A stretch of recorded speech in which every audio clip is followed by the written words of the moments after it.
अगर आपका लक्ष्य प्रभु यीशु मसीह है, आप कलीसिया में सिर्फ चमत्कार के लिए नहीं लेकिन यीशु मसीह के लिए आते हैं। आज आपके लिए खाना है, ठीक है। अभी आप डिसाइड करना कि आपको क्या चाहिए।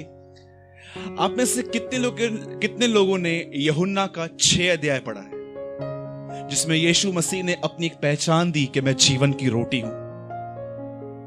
मुझे नहीं पता है आप में से कितने लोगों ने सीरियसली या कितने टाइम से वो चैप्टर नहीं पढ़ा है, लेकिन वो एक ऐसा ऐतिहासिक अध्याय है बाइबल का जिसमें पहला वचन कहता है एक बड़ी पब्लिक उसके पीछे आई, और उसका आखिरी वचन कहता है सब लोग चले गए।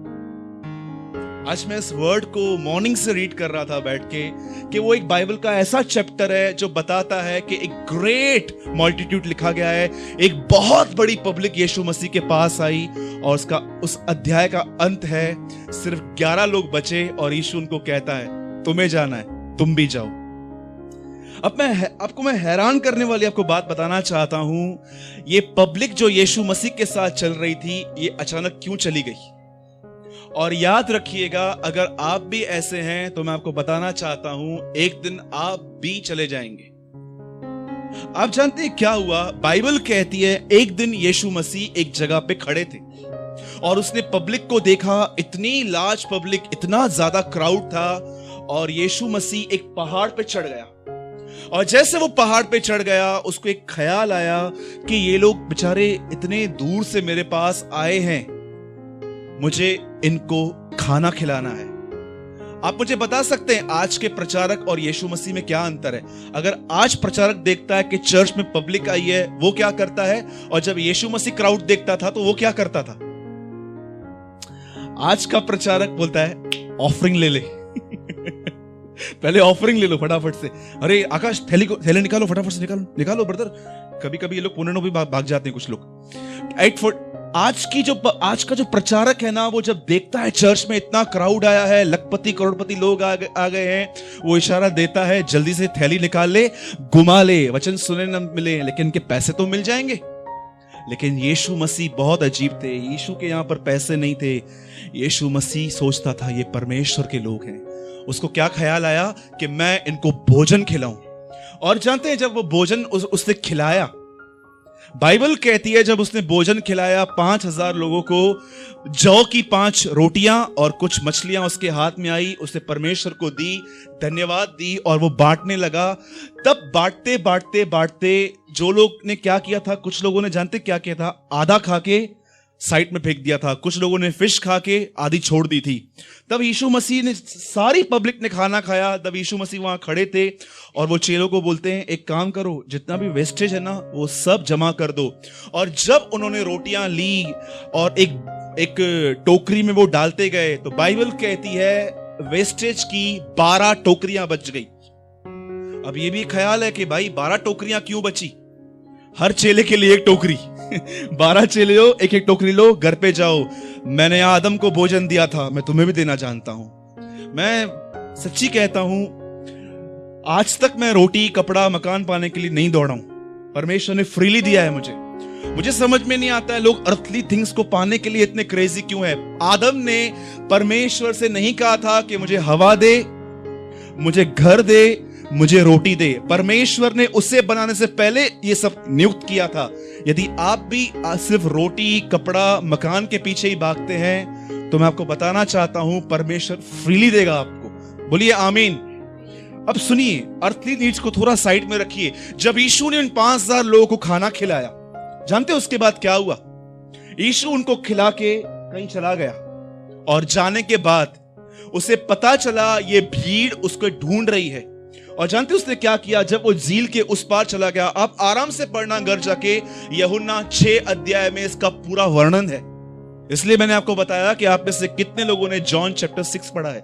आप जानते हो, आप आराम से पढ़ना, जब यीशु झील के उस पार चला गया, ये पब्लिक उसे ढूंढते ढूंढते वहां आई, और अब यीशु मसीह ने इस पब्लिक से एक बात कही। याद रखिएगा मन के अंदर, ये वही पब्लिक है जिसको प्रभु ने खाना खिलाया था। अब इसी पब्लिक के साथ देखो यीशु क्या बात कर रहा है। यीशु उनको खड़े होकर कहता है तुम मुझे क्यों ढूंढ रहे हो?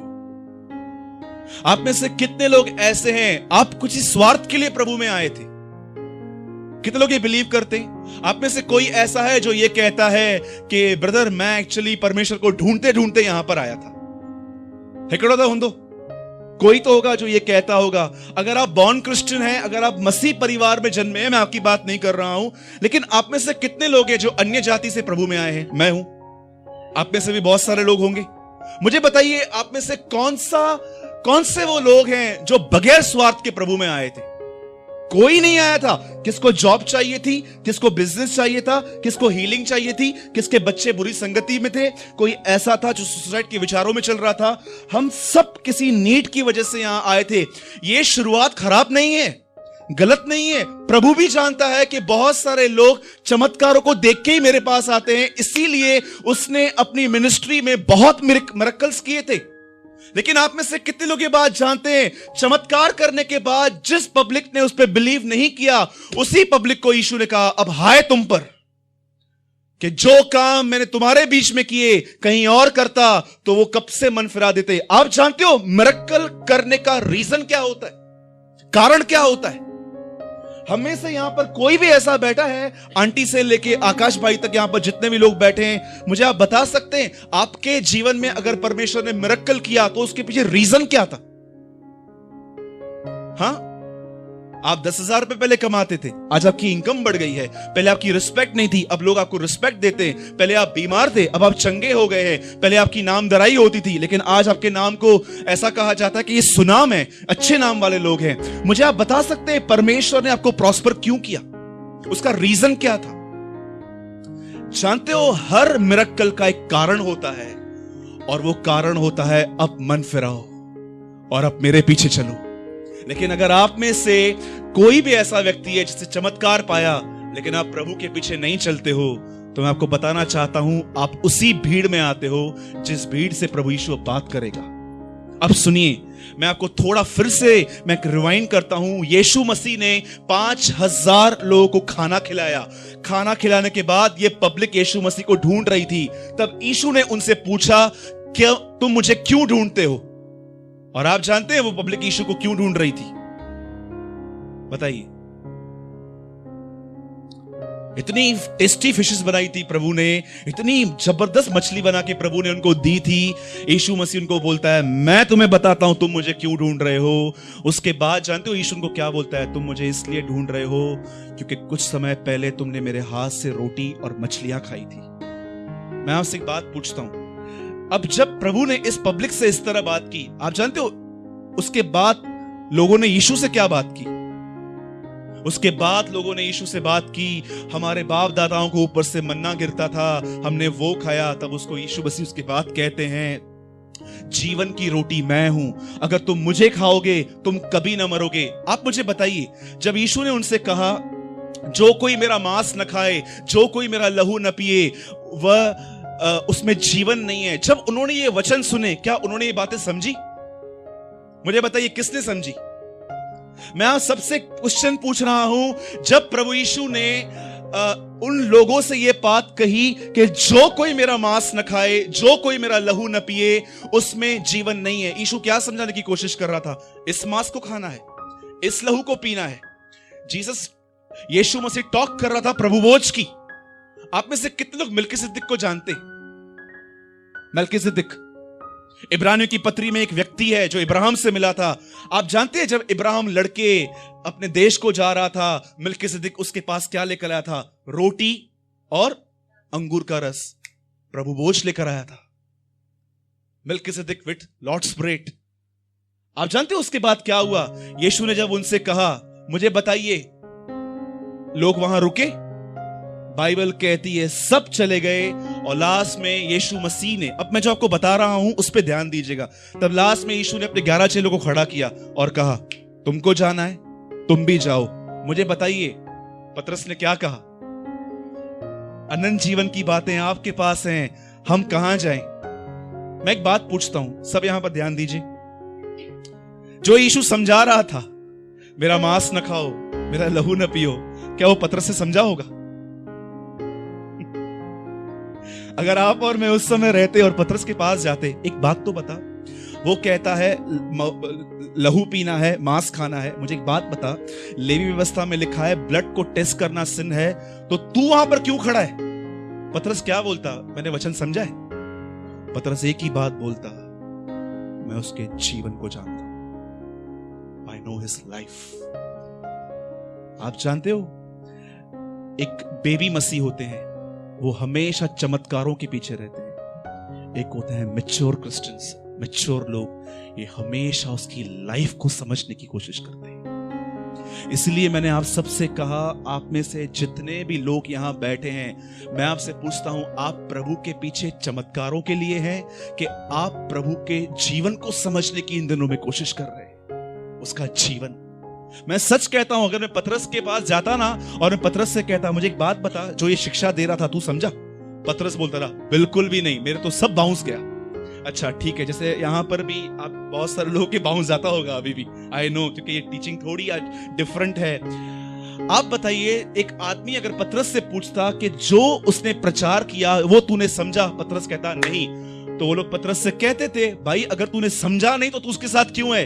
पतरस एक ही उत्तर देता, मुझे नहीं पता है वो क्या प्रचार कर रहा था, लेकिन मुझे एक बात पता है, he is a man of God, वो परमेश्वर का जन है। आप जानते हैं, जो लोग प्रभु के पास सिर्फ चमत्कार पाने के लिए आते हैं, एक दिन ये प्रभु को छोड़ देंगे 100%। अगर आप चर्च में इसीलिए आए हैं क्योंकि एक चर्च में आपका काम नहीं हुआ, अब देखते हैं भाई सूरज के पास भी चलते हैं, शायद वहां पर काम आ जाए, इसकी मीटिंग में थोड़ी ज्यादा सामर्थ्य होती है, ये गिराता है लोगों को। अगर आप इसलिए आए हैं ना, मैं आपको लिख के दे सकता हूं, आप ये भी चर्च छोड़ोगे। हर वो व्यक्ति जो चमत्कारों के पीछे प्रभु के लिए आएगा, वो चर्च टू चर्च घूमेगा। लेकिन एक बार जिस व्यक्ति ने यीशु मसीह के जीवन को समझा कि वो खुदा है, वो कैसे जीता है, मैं आपको लिख के दे सकता हूं, आप चर्च नहीं छोड़ेंगे, उल्लासनगर आपको देख के चर्च आएगा। आप समझ रहे हैं? अब मुझे बताइए, यीशु का जीवन कैसे समझेंगे? कितने लोगों के पास कोई ऐसी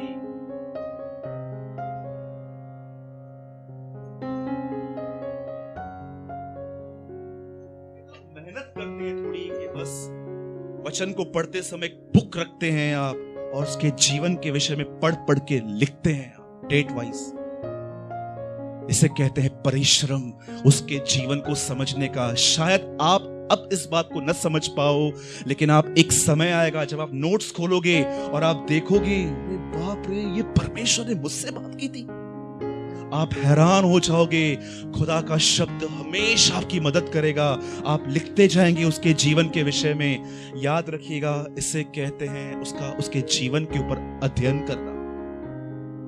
मैंने इसलिए आपसे कहा, मैं स्टार्टिंग का कुछ टाइम पुराने लोगों के लिए बात करूंगा। अगर आप नए हैं, मैं आपको कहता हूं, आप सिर्फ नया नियम 2-4 बार पढ़ लो। नहीं समझ में आता है तो भी पढ़ो, नो प्रॉब्लम। आप जैसे जैसे चर्च आओगे आपको वर्ड समझ में आ जाएगा। लेकिन अगर आपको प्रभु में 3 या 4 या 5 साल हो गए हैं, तो मैं आपको बताना चाहता हूं, आपको इस तरह नहीं पढ़ना चाहिए। अब आपको बाइबल का अध्ययन करना चाहिए। अब आपको अपना समय परमेश्वर के लिए निकाल कर एक कॉपी, नोटबुक लिखना चाहिए कि मत्ती में प्रभु ने कहा, धन्य हैं वे जो नम्र हैं, प्रभु मुझे बता, और आप लिखते जाएंगे। और मैं आपको सच कहता हूं, जीवन की आखिरी सांस तक ये वचन आपको सहारा देंगे। देखिए, दुनिया से कोई सहारा नहीं मिलने वाला है। वे लोग जो आपसे बड़ी बड़ी कमिटमेंट्स करते हैं, कोई आपके साथ नहीं खड़ा रहेगा। ये सब फेक प्रोमिसेस हैं। आज का सबसे बड़ा झूठ है, मैं तेरे साथ हमेशा हूं। सच कहता हूं, आप मानो या ना मानो, मैं आपको सच कहता हूं, दिस इज ये एक ऐसा झूठ है दुनिया का जिसपे सब बिलीव करते हैं, फिर ठोकर खाते हैं। मेरे को छोड़ दिया। लोगों पर बिलीव मत करो। कोई आपको यहां से हेल्प करेगा, कोई आपको वहां से हेल्प करेगा, बंद कर दो ये सब। परमेश्वर के वचन को पकड़ो, खड़े रहो। आप जानते हो, इन दिनों के अंदर हमारे अंदर सबसे कठिन बात क्या है? हमारे अंदर पेशेंस नहीं है। पेशेंस अविश्वास का एक फल है। जिस आदमी के अंदर अविश्वास रहता है ना, प्रभु नहीं करेगा, वो खुद भागते रहते हैं। लेकिन जिनके अंदर फेथ रहता है ना, उनके अंदर पेशेंस रहता है। कोई जरूरत नहीं है भागने की। आई नो माय गॉड, बैठ चुपचाप से, होगा परमेश्वर खुद ही करेगा। लेकिन जिनके अंदर धीरज नहीं होता ना, आप उनके अंदर हमेशा घाई घाई घाई घाई, समय से पहले भागने की कोशिश करते हैं। इसीलिए परमेश्वर हमें नौकरी पे बेचता है। कई बार प्रभु हमारे अंदर हार्ट लोगों को खड़ा करता है हमारे पीछे, ताकि हमारे अंदर धीरज आए। क्योंकि वचन कहता है धीरज से खरा निकलना और खरे निकल से सिद्ध बनता है मनुष्य। पढ़ सकते हैं याकूब में लिखा है, जब तुम्हारे पर परीक्षा आए तो धीरज को अपना काम करने दो, और जब धीरज अपना काम पूरा कर लेगा उसके बाद लिखा है, इंग्लिश में लिखा है, you will be mature and complete. तुम सिद्ध और मजबूत हो जाओगे और तुम में किसी बात की घटी नहीं होगी। बोलो जय मसीह की। कितने लोग मेरी बात समझ पाए? यही बाइबल का एक ऐसा अध्याय है जो 6 अध्याय में लिखा है, यीशु के पास एक ऐसी पब्लिक आई, लेकिन उसका अंत लिखा है सब चले गए। क्यों? क्योंकि यीशु ने एक शिक्षा दी, सब चले गए, लेकिन पतरस नहीं गया। पतरस खड़ा था, और आप जानते हो यीशु मसीह ने उनको रिवॉर्ड भी दिया। क्या रिवॉर्ड दिया? सोचो, अगर गौरव भाई यहां बैठे हैं और ब्रदर आपको प्रभु कहे तुझ जैसा विश्वास मैंने पूरे उल्लासनगर में नहीं देखा, आप कभी भूल पाओगे ये शब्द? आखिरी सांस तक आपको याद रहेगा। सोचो, जिस आदमी से प्रभु ने कहा तेरे जैसा विश्वास मैंने इजराइल में नहीं देखा, उसके अंदर क्या इंकरेजमेंट होगी। आप जानते हो मरने से पहले यीशु ने क्या कहा चेलों को? तुम मेरी सभी परीक्षाओं में मेरे साथ खड़े रहे। मुझे एक बात बताइए, कौन सी परीक्षाओं में वो प्रभु के साथ खड़े थे? मुझे बताइए। यीशु प्रचार करता था, ये मीटिंग के पीछे बैठे बाले खाते थे। आप पढ़ सकते, ये खाना खाते थे। पतरस को कैसे मालूम पड़ा कि यहां पर एक लड़का है, इसके बाद 2 रोटी 5 मछली है? सबके टिफिन बॉक्स चेक करते थे ये लोग, क्या कुछ लेकर आया है। जैसे हम कभी कभी दोस्तों को बोलते हैं कहां है, मैं निकल रहा हूं, वेफर बिल्कुल मत लेके आना। इसका मतलब क्या है? लेते हुए आओ। आप जानते होंगे, आप जानते हैं जाने से पहले यीशु मसीह ने अपने चेलों को एक शब्द कहा था, तुम सभी मेरी परीक्षाओं में हमेशा मेरे साथ खड़े रहे।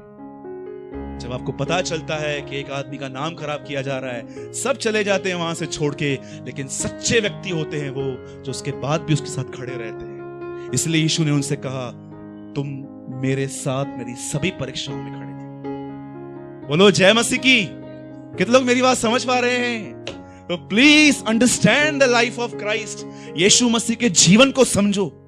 अरे आप रोटी कपड़े मकान की बिल्कुल फिक्र मत करो। उत्पत्ति के पहले अध्याय में प्रभु ने सॉल्व किया ये प्रॉब्लम। कैसे बताइए? आदम ने रोटी मांगी थी, हवा मांगी थी, अदन की वाटिका मांगी थी, प्रभु ने पहले ही बना के रखी थी। हम सबों के लिए परमेश्वर ने ये चीजें रखी हैं, लेकिन आप रियल पर्पस के पीछे भागो, उन बातों के पीछे जो खुदा ने आपके लिए रखी हैं। एक क्वेश्चन मैं आप सबसे पूछता हूं, सब यहां देखिए, जिसको भी पता है आप बीच में से बोलिए। बताइए, याकूब ने ज्यादा पाप किए कि एसाव ने? इसहाक के 2 बेटे थे ना, याकूब और एसाव। याकूब ने ज्यादा पाप किए कि एसाव ने? थोड़ा बताइए, याकूब ने क्या क्या किया? भाई को चीट किया, बाप को चीट किया, मामा को चीट किया। एसाव ने क्या पाप किया? सिर्फ एसाव ने दाल का एक सूप पिया और अपना पहलोठापन बेच डाला। आपको पता है, आप पूरी बाइबल पढ़ लो, हर जगह पे लिखा है मैंने याकूब को प्रिय जाना परंतु एसाव को अप्रिय जाना। ये क्या है?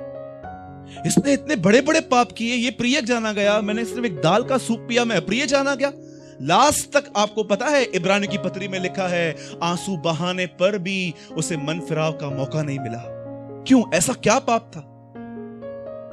आप जानते हैं परमेश्वर ने उसे घर का बड़ा बेटा बनाया था, पहलोठा। और जब याकूब उसके पास आके कहता है मैं तुझे दाल देता हूं, तुझे बहुत भूख लगी है ना, ये पद मुझे दे दे। आपको पता है कई बार हम अपने जीवन में ये पाप करते हैं, वे चीजें जो परमेश्वर हमें देना चाहता है हम उन्हें तुच्छ जानते हैं, और वो चीजें जो संसार हमें देना चाहता है हम उनके पीछे भागते हैं। It is also sin. Satisfaction, संतुष्टि प्रभु में है, दुनिया में खुशी है। खुशी और संतुष्टि में, हैप्पीनेस और सेटिस्फिकेशन में बहुत अंतर है। आपको दुनिया खुशी दे सकती है कुछ पल की, टेम्पररी, पर परमेश्वर में संतुष्टि है, सेटिस्फिकेशन है उसको पाने के बाद किसी चीज की। इसीलिए आज ब्रदर ने एक बहुत अच्छा गीत गाया आज के, प्रभु काफी है। इसलिए दाऊद कहता है, तेरे साथ रहते हुए मैं और कुछ नहीं चाहता। That's a life.